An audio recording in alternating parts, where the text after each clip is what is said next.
할렐루야. 함께 새벽을 깨워 하나님 앞에 나아가는 여러분들을 환영합니다. 우리 이 시간 다 함께 찬송가 425장 주님의 뜻을 이루소서 함께 찬양하면서 하나님께 나아가겠습니다.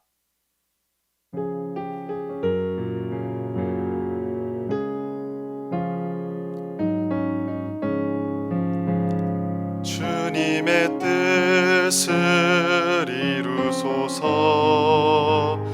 고요한 중에 기다리니 진흙과 같은 날 빚으사 주님의 형상 만드소서. 주님의 뜻을 이루소서. 주님 발 앞에 엎드리니 나의 맘속을 살피시사 눈보다 희게 하옵소서. 주님의 뜻을 이루소서. 병들어 몸이 피곤할 때 권능의 손을 내게 펴사 강건케 하여 주옵소서. 주님의 뜻을 이루소서. 온전히 나를 주장하사 주님과 함께 동행함을 만민이 알게 하옵소서. 아멘. 잠깐 기도하겠습니다. 하나님 아버지, 오늘 이 새벽에도 주님 앞에 나아가게 하시니 감사합니다. 이 시간 우리에게 말씀하여 주시고 오늘 하루를 살아갈 힘을 주시옵소서. 말씀을 들을 때에 이 말씀이 우리의 심중에 새겨져서 삶의 원리로 자리 잡게 해주시고 기도할 때에 성령으로 충만하게 하셔서 능력 있는 삶 살아가게 하여 주옵소서. 예수님의 이름으로 기도드립니다. 아멘.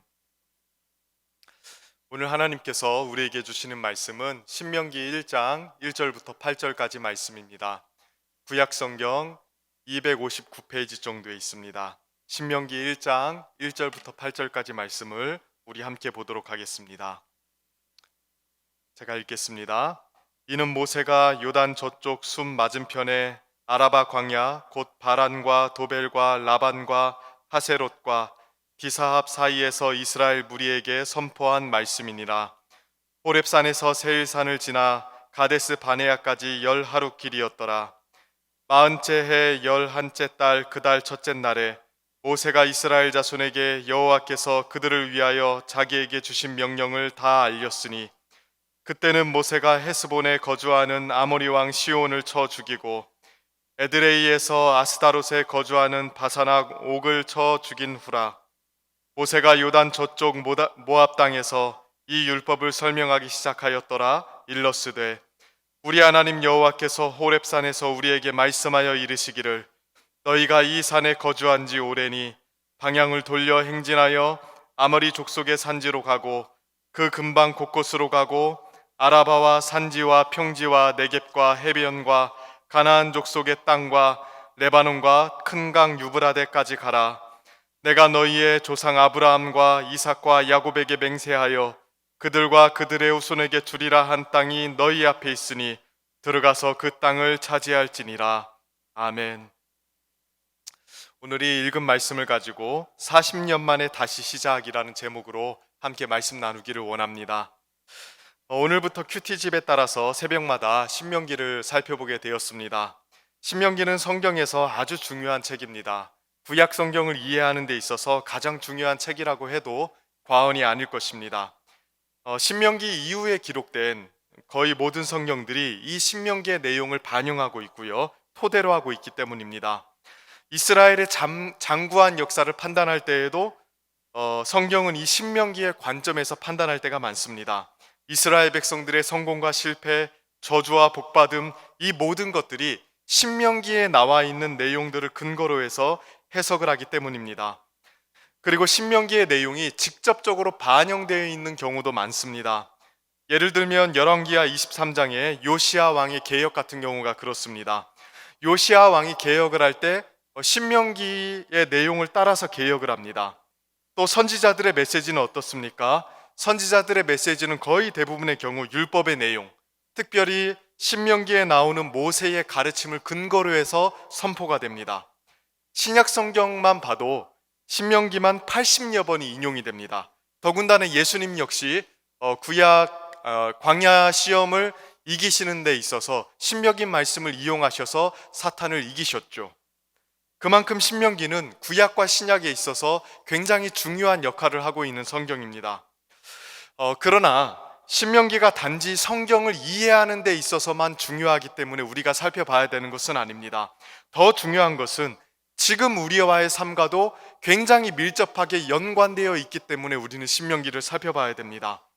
이스라엘을 향한 하나님의 명령들을 마주 대하게 되면서 우리는 우리 삶의 세부적인 측면까지 하나님의 뜻이 어떠한지를 살펴볼 수 있습니다. 더 나아가서 신명기에 기록되어 있는 이스라엘의 실패의 흔적들을 보면서 많은 교훈을 얻을 수 있고요. 또 하나님께서 이스라엘에게 하신 약속들을 생각해 보면서 소망을 가질 수도 있습니다.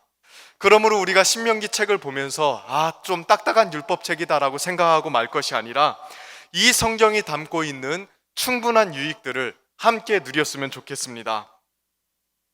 신명기는 이스라엘 백성들이 가나안 땅에 들어가기 직전에 모세가 선포한 율법을 기록한 것입니다.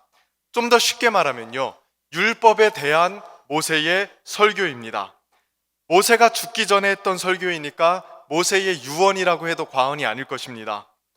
모세가 이렇게 율법을 가지고 가나안 땅에 들어가기 직전에 설교한 이유가 무엇일까요? 광야 40년을 청산하고 이제 가나안 땅에 들어가기 직전에 이스라엘 백성들이 다시 한번 하나님의 말씀을 듣기를 원했던 겁니다. 그리고 그 말씀을 토대로 그 말씀을 듣고 가나안 땅에 들어가서는 광야처럼 실패하지 않고 올바르게 살아가기를 원했던 것이죠. 그러니까 과거의 불순종의 역사를 이제는 청산하고 약속의 땅에서는 이제 온전하게 살았으면 좋겠다. 그 광야의 실패를 이제는 더 이상 반복하지 않았으면 좋겠다는 심정으로 이 신명기를 설교했던 것입니다. 그래서 그런지 오늘 본문을 보면요, 참 안타깝고 아픈 과거를 떠오르게 하는 말로 신명기의 말씀이 시작을 합니다. 자, 2절하고 3절 말씀을 보시면 이렇게 이야기를 합니다. 호렙산에서 세일산을 지나 가데스 바네아까지 10하루길이었더라. 40째 해 11째 달 그 달 첫째 날에 모세가 이스라엘 자손에게 여호와께서 그들을 위하여 자기에게 주신 명령을 다 알렸으니. 자, 뭐라고 이야기합니까? 2절을 한번 보십시오. 호렙산에서 가데스 바네아까지 10하루길이라고 이야기합니다. 그러니까 이게 무슨 말이죠? 이스라엘 백성들이 출애굽에서 가나안까지 정상적인 경로를 통해서 가면 10하루길이면 갈 수 있다는 겁니다. 광야를 통과하는데 며칠이면 충분합니까? 11일이면 충분한 겁니다. 2주도 안 걸리는 시간이면 출애굽에서 가나안 바로 앞까지 갈 수 있었다는 것입니다. 그런데 여러분, 3절 첫 번째 부분을 보십시오. 40째 해 11째 달 그 달 첫째 날에 라고 이야기합니다.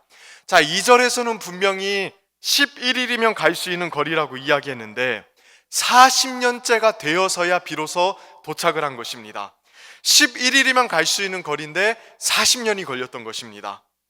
자, 2절과 3절의 이 행간에 숨겨진 의미를 우리는 조금 고민해 볼 필요가 있습니다. 지금 모세가 무엇을 말하고 싶은 겁니까? 출애굽해서 가나안까지 가는데 10하루길이면 갈 수 있는데 너희는 40년이 걸렸다는 겁니다. 이것은 이스라엘 백성들을 향한 소리 없는 책망이 담겨 있는 것입니다. 쉽게 말하면 이렇게 이야기하고 있는 것이죠. 10하루길이면 갈 수 있는 거리를 너희는 40년이나 걸려서 이제서야 도착을 했다. 이 한심한 사람들아. 지금 이 책망을 암묵적으로 던지고 있는 것입니다. 여러분은 이 이스라엘의 모습이 어떻게 보이십니까? 이 10하루길이 걸리는데 40년이 걸려서야 도착한 이 이스라엘의 모습. 우리는 이런 것을 가리켜서 쉽게 이렇게 이야기합니다. 시간 낭비. 시간 낭비. 말 그대로 시간을 낭비한 것이죠. 물론 광야에서 40년을 보내면서 이스라엘 백성들은 참 많은 것을 경험을 했습니다. 연단을 받았습니다. 또 여러 가지 기적도 경험했어요. 여러 부분에서 신앙적인 유익을 얻은 것도 있었습니다. 그러니까 아무런 유익이 없이 40년을 그냥 보낸 것은 아니었을 것입니다. 그래서 많은 사람들이 이 40년을 보낸 것이 그렇게 헛된 시간만은 아니었다고 이야기를 합니다. 예, 물론 맞는 말입니다. 그러나 여러분 잘 생각해 봐야 됩니다. 그렇게 40년을 헤매는 것을 하나님께서 원하셨던 것입니까? 그렇지 않죠. 하나님은 그들이 약속하신 가나안 땅까지 헤매지 않고 곧바로 들어가서 하나님의 은혜의 풍성함과 부유함을 누리며 살아가길 원했습니다. 하나님의 율법을 지키면서 하나님의 백성으로서의 정체성을 올바로 드러내면서 가나안 땅의 복을 누리며 살기를 원했다고요. 광야에서 40년 헤맨 것은 하나님이 본래 원하셨던 것은 아닙니다. 그럼에도 불구하고 40년 동안 광야 생활을 하면서 기적도 경험하고 연단도 경험했던 이유는 이스라엘 백성들이 잘했기 때문이 아닙니다. 하나님이 여전히 이스라엘 백성들을 향해서 신실하셨고 선하셨기 때문입니다. 성경은 광야 40년을 초래한 이스라엘 백성들의 불순종을 절대로 긍정적으로 이야기하지 않습니다. 우리는 이 신명기 서두를 보면서 우리 자신들을 조금 돌아볼 필요가 있습니다. 하나님의 백성들에게 순종하면 복받고 은혜를 누릴 수 있는 그러한 복들을 하나님이 우리들에게 주셨습니다. 신앙생활의 정도는요, 하나님의 뜻을 알기에 힘쓰고 그 뜻에 순종하며 살아가면서 하나님의 부요하심을 누리며 살아가는 것 아닙니까? 그게 신앙생활의 정도입니다. 하나님은 우리 보고 근근히 살아가게 구원하시지 않으셨습니다. 우리 보고 핍절하게 살도록 계획하지 않으셨습니다. 하나님이 율법에 순종하면서 하나님의 풍성함을 누리며 살아가는 것, 그것이 신앙생활의 정도입니다. 우리가 실력이 모자라서 하나님의 뜻을 따르지 못할 때가 있는 것이 사실이지만 그렇다고 해서 불순종하면서 시간 낭비하는 것이 하나님의 뜻은 아니라는 것입니다. 그러나 정말로 많은 사람들이 의외로요, 하나님의 뜻을 벗어나면서 귀한 시간을 낭비하는 경우가 정말로 많습니다. 어떤 사람은 수년을 낭비하기도 하고요, 심지어 어떤 사람은 수십 년을 낭비하기도 합니다. 그렇게 귀한 시간들을 세상과 벗하면서 방황 속에 보내다가 너무나도 늦게 주님께로 돌아오는 경우가 많이 있더라고요. 주님을 위해서 살 수 있는 그 좋은 시간들, 주님의 풍성함을 마음껏 누리며 살 수 있는 그 좋은 시간들을 다 낭비하고 뒤늦게 주님께 돌아오는 경우가 얼마나 많이 있는지 모릅니다. 이게 우리의 어리석음 아니겠습니까? 이러한 경우는 너무나도 안타까운 경우입니다.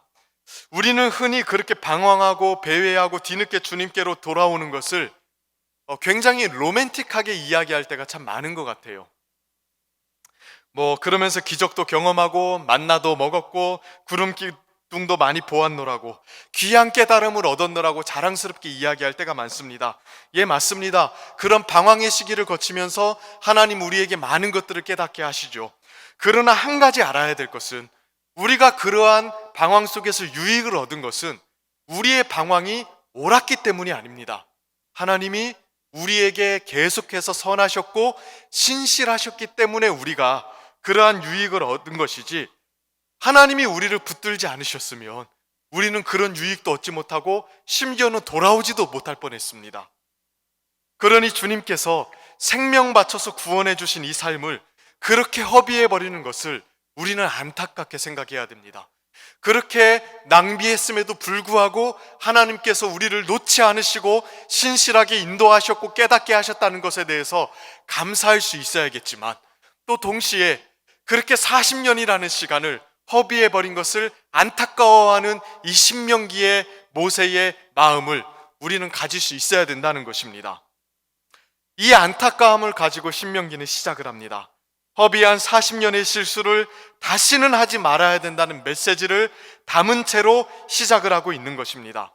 그래서 신명기에서 이 신자가요, 한자로 그 매울 신자가 아니라 재신자입니다. 다시 명령한다는 뜻입니다. 과거의 아픔을 잊지 말고 다시 한번 명령할 테니까 다시 한번 시작해 보자는 것이죠.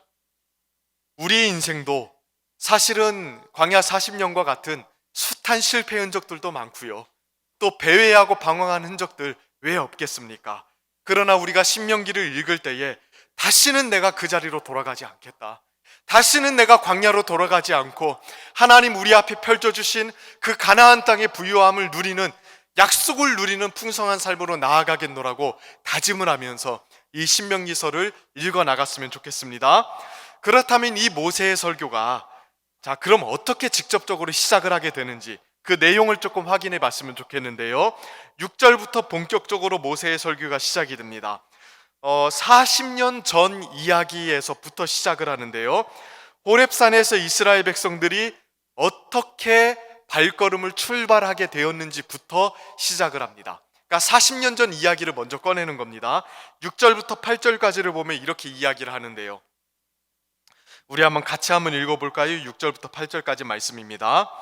우리 하나님 여호와께서 호렙산에서 우리에게 말씀하여 이르시기를 너희가 이 산에 거주한 지 오래니 방향을 돌려 행진하여 아모리 족속의 산지로 가고 그 근방 곳곳으로 가고 아라바와 산지와 평지와 네겝과 해변과 가나안 족속의 땅과 레바논과 큰 강 유브라데까지 가라.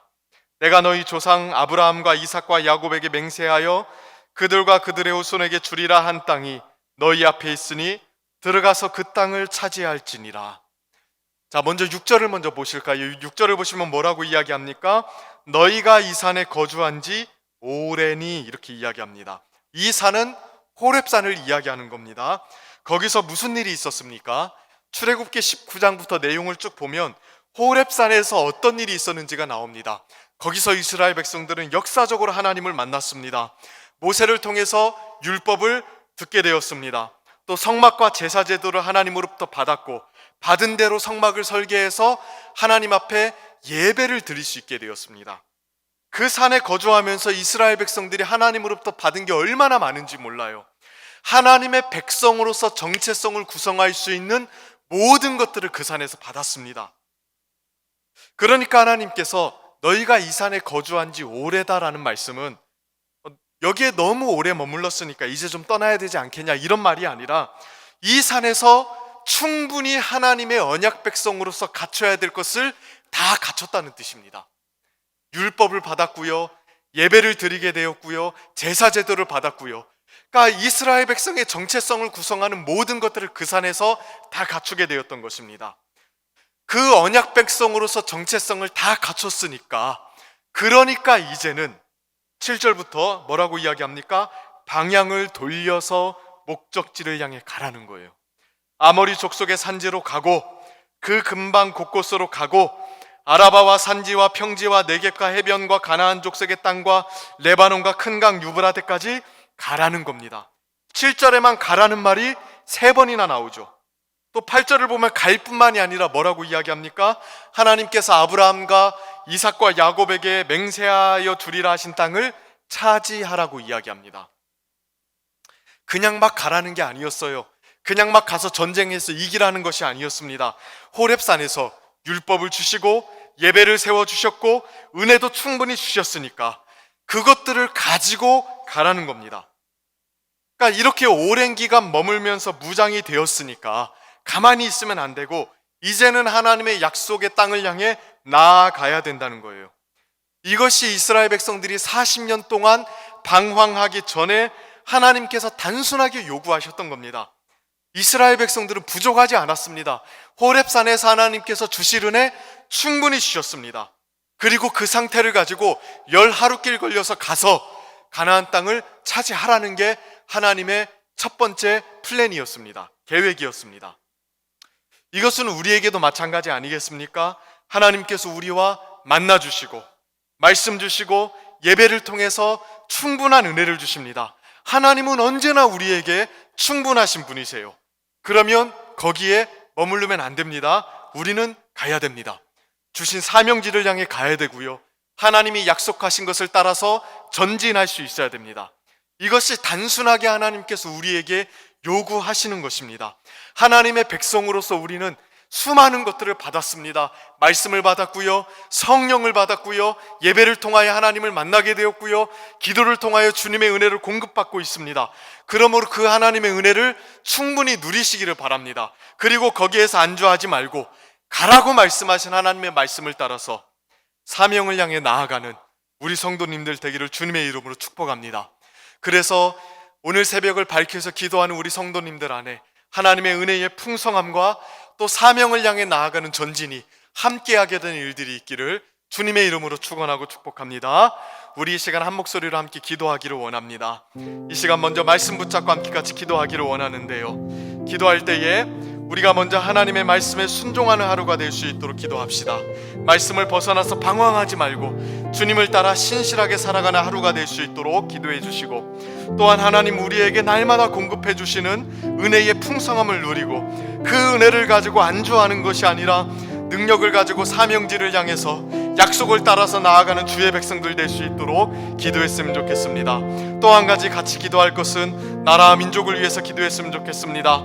코로나 사태로 인해서 국민들의 건강과 경제와 교육을 비롯한 많은 부분에서 우리가 어려움을 겪고 있습니다. 하나님 우리를 불쌍히 여겨주시옵소서. 이 사태가 빨리 종식되어서 정말로 복되고 안전한 삶으로 나아갈 수 있도록 해달라고, 우리를 긍휼히 여겨주시도록 우리 이 두 가지 기도 제목 놓고 말씀을 붙잡고 또 나라와 민족을 위해서 한번 같이 기도하도록 하겠습니다. 기도하겠습니다. 사랑의 하나님 아버지, 오늘 또 주신 말씀 가지고 하나님 앞에 기도합니다. 하나님, 배회했던 이스라엘 백성들처럼 말씀을 벗어나서 방황하는 것이 아니라 하나님 오늘 또 주님 말씀 꼭 붙잡고 하나님 말씀을 따라 전진해 나가는 저희들 되기를 원합니다. 하나님 방황하거나 하나님 배회하지 아니하고 주님의 풍성함을 누리며 하루하루 살아가는 자들이 되도록 하나님 우리를 붙잡아 주시옵소서. 하나님 주신 은혜가 충분하고 부족하지 않음을 저희가 믿습니다. 능력으로 사명 감당하는 자리로 그 풍성한 은혜 가지고 나아가는 자들 되게 하여 주시고, 이 하나님의 단순한 계획 말씀과 은혜 주심으로 풍성해지고 풍성함을 가지고 사명지로 나아가는 그 하나님의 단순한 계획을 붙잡고 우리의 삶을 형성하고 건설해 나갈 수 있도록 은혜 베풀어 주시옵소서. 이 나라의 민족을 주님 기억하여 주시기를 원합니다. 코로나 사태로 인하여 많은 어려움들이 있습니다. 건강과 경제와 교육에 특히 어려움이 있는데 하나님 우리를 불쌍히 여겨주시고 우리의 마음을 겸비하게 하셔서 다시 한번 이 기회에 겸손한 마음으로 하나님께 부르짖으며 나아갈 수 있도록 하나님 도와주시옵소서. 하나님 우리에게 은혜를 베풀어 주시옵소서. 주님 도와주시옵소서. 우리 한 번 더 기도하실 텐데요, 매주 월요일은 특별히 성도들의 가정과 지역사회를 위해서 기도하는 날입니다. 이 시간 기도하실 때 이번 한 주간 모든 성도들의 가정이 하나 되고 자녀들이 형통하며 영육간에 강건할 수 있도록 기도해 주십시오. 또 성도들의 생업과 사업장마다 하늘의 문을 열어주시고 복 내려주시도록 기도해 주시기를 바랍니다. 또한 우리 성도들이 서는 곳마다 예수님의 향기를 나타내어 지역사회가 복받도록 기도해 주십시오. 계속해서 담임 목사님을 위해서 기도해 주시고 온 교회가 성령으로 충만한 가운데 부흥의 역사를 이루게 해달라고 기도해 주시고, 교역자들과 당회원 장로님 한마음과 한뜻을 가지고 나아갈 수 있도록 기도해 주시기를 바랍니다. 성도들의 가정과 지역사회를 위해 합심으로 기도하신 후에는 자유롭게 기도해 주시면 되겠습니다. 우리 이 시간 다 함께 주여 한번 간절하게 부르짖으며 함께 하나님 앞에 나아가겠습니다. 주여. 사랑의 하나님 아버지, 오늘 또 주신 은혜 가지고 나아갑니다. 성도들의 지역사회와 하나님 가정을 위하여